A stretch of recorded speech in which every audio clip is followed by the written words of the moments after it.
حبايبي عاملين ايه؟ وحشتوني جدا جدا من اخر فيديو. النهارده بامر الله هنعمل مع بعض الكرنبيت او الارنبيت بطريقه سهله وبسيطه. ببيضه واحده هناكله احلى كرنبيت. هنشوف قد ايه ان هو مقرمش كده ومخرفش، لونه في منتهى الجميل. اول حاجه ازاي اشتري الكرنبيت او الارنبيت؟ هشتري الارنبيته او الارنبيت اللي هي تكون ايه يا جماعة؟ مكبوسة كده. يعني ايه مكبوسة؟ يعني زي الوردة، يعني بصي كده، زي الوردة ملفوفة كده. ما تكونش ان هي مفرولة او مفتلة، اللي هي تلاقيها بتفرول وانت بتقطعيها بتفرول بيقع منها حتت كده. لا، بصي دي مكبوسة وجميلة ازاي، شبه الورد، واخدة شكل الوردة كده، دايرة الوردة او تدويرة الوردة. دي ايه اهم حاجة وانت بتشتريها تاخدي بالك من كده. التانية اللي بتبقى مفتلة بيبقى طعمها ماسخ، بتفتل معايا، ما بتبقاش حلوه خالص. ده كرنبيت بلدي عسل كده. اول حاجه انا جبت الارنبيته، ابتديت ان انا اقطعها لحتت صغيره زي ما احنا شايفين. وبعد كده هاخدها طبعا اغسلها كويس جدا تحت الميه الجاريه.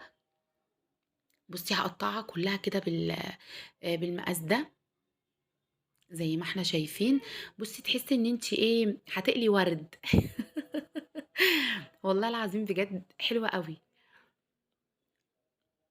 قطعتها بقى كده ايه بالشكل ده كده. صلى على الرسول عليه افضل الصلاه والسلام. حبيبي يا رسول الله. قطعتها بقى ايه حتت صغيره او وسط كده بالشكل ده. وهبتدي بقى ان انا اخدها اغسلها كويس جدا تحت الميه الجاريه كده في الحوض. بعد كده هعمل ايه؟ هحط ميه تكون بتغلي كده على النار. اول ما الميه تغلي كده هبتدي انزل في الميه بمعلقه من الملح ومعلقه كبيره من الكمون. انا كده بسلقها. تمام تمام.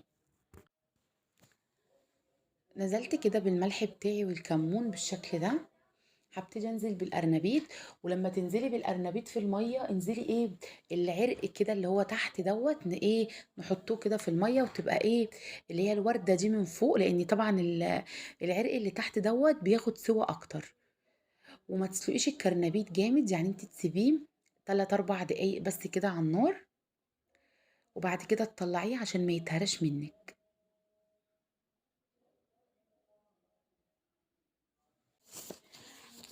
احلى حاجه بقى في الوصفه دي ان انا بعد ما اعمل الكرنبيت ويبرد معايا هيفضل مقرمش. هنشوفه قرمشته بجد تحفه، هتحسي ان انتي بتاكلي كنتاكي مش ارنبيت خالص. عندي حد في البيت ما كانش بيحبه، لما داقه والنهارده حبه جدا. الطريقه جميله جدا بجد. ريحته في منتهى الروعه، يعني بجد ريحته هتجيب معاكي اخر الشارع. هنشوف دلوقتي هنعمل ايه.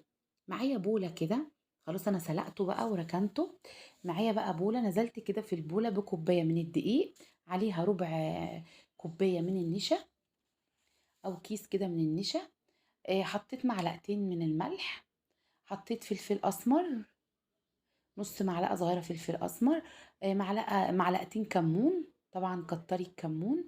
معايا برضو معلقة كده من الكزبرة. معايا نص معلقة من الشطة، وكان عندي شطة خشنة استخدمتها. معايا معلقة صغيرة مليانة كده هرمية من الكركم، بيديله لون وريحة تحفة تحفة تحفة. معايا بقى كزبرة كده، كزبرة خضراء قطعتها حتت صغيرة ونزلت بيها.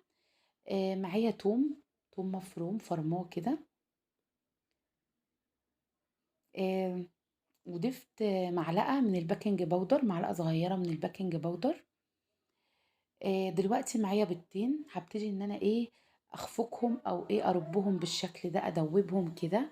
عايزه اقولك بقى ان انت ممكن تعملي كل دوت ببيضه واحده، بس انا ايه فضلت ان انا ازود البيض لان انا الكميه بتاعتي كانت كبيره.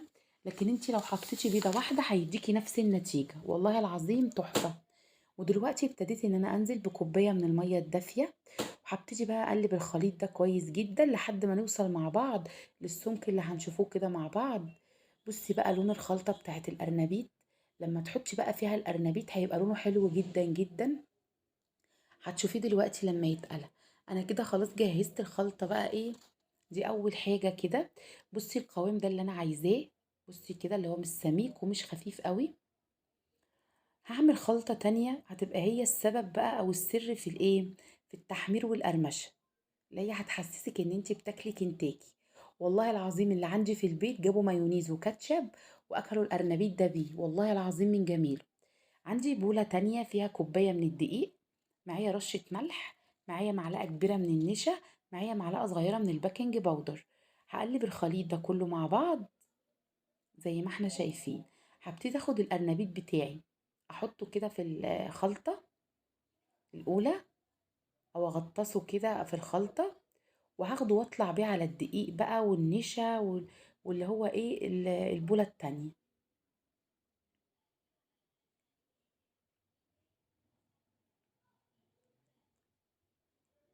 هبتدي بقى ان انا اغلفها كويس جدا.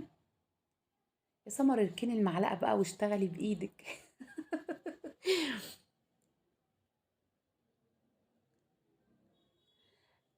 غلفتها بقى بالشكل ده. هعمل واحدة تاني كده معاكم، بحطها مرة واحدة بس في الخلطة، وبعد كده بنقلها.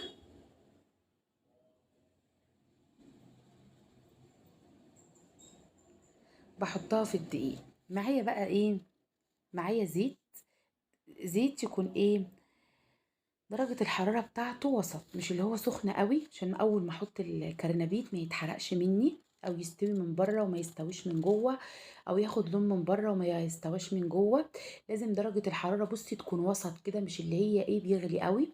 هبتدي انزل بالارنبيت بتاعي، وعايزه اقول لك والله العظيم اول ما نزلت بالارنبيت يا دوبك دقيقتين تلاتة خد اللون القمر ده. هقلبه على الناحية التانية. عايزه اقول لك الطريقه دي جميله موفره جدا ليكي. احنا كنا الاول بنحط 5 بيضات و6 بيضات، لا، انت بكوبايه دقيق بشويه نشا بيضه واحده هتعملي حتى لو قرص كرنبيت كبير جدا، هتطلع معاكي النتيجه القمر دي. تحسي ان انت مش بتقلي ارنبيت، بتقلي فراخ كنتاكي. بجد حلوه قوي. وعايزه اقول لك ان كمان الاضاءه ظلماه وطالع احلى من كده، هنشوفوه دلوقتي في الاخر. الطعم بقى بجد لا يقاوم القرمشة. يعني انا هخبط دلوقتي الارنبيط في بعض، الكفر اللي بره زي ما هو. صوت القرمشة لو كان ينفع ان انا اسمعها لكم كنت سمعتها لكم. صوت القرمشة كده والخرفشة تحفة يا جماعة. عارفة اللي هو ايه يعني ايه، مقرمش من بره وجوسي كده من جوه، طري وجميل، طعمه كان جميل قوي قوي قوي.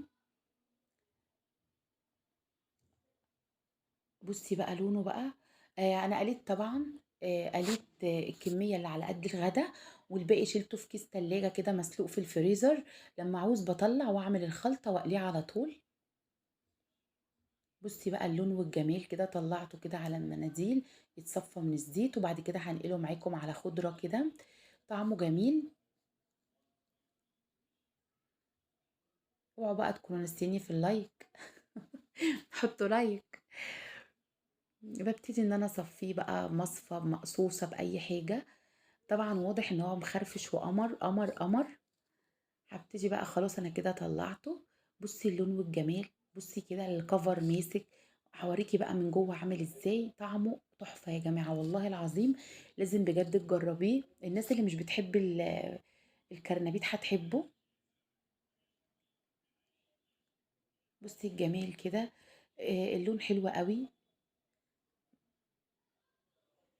بصي لونه من جوه بقى وجميل. قد ايه ان هو جوسي وعسل. مش عارفه امسكه لان هو سخن، لما افتحه معاكم دلوقتي هتشوفوا البخار. عايزه اقول لك اني حتى انا بحبه اكله بعد ما يبرد وهو بارد، بيبقى طعمه حلو جدا. يعني الطريقه دي هتخليه زي ما هو كده مقرمش معاكي بعد ما يبرد. طعمه حلو قوي قوي قوي بعيش سخن بقى كده. عيش اسمر، عيش بلدي، بعودين لفت بقى يا جماعه، عودين جرجير، حبه ليمون معصفر، حبه زيتون، فلفل بشرش. والله العظيم طعمه في منتهى الجمال. والاكل ده بيبقى حلو جدا عن اللحمه والفراخ، بياكل بجد. بصي بقى لونه وجماله من جوه، مستوي من جوه مستوي من بره. بحبكم جدا في الله، احلى اخوات، ربنا يديمكم نعمه في حياتي. استودعكم الله الذي لا تضيع ودائعه، بحفظ الرحمن حبايب قلبي.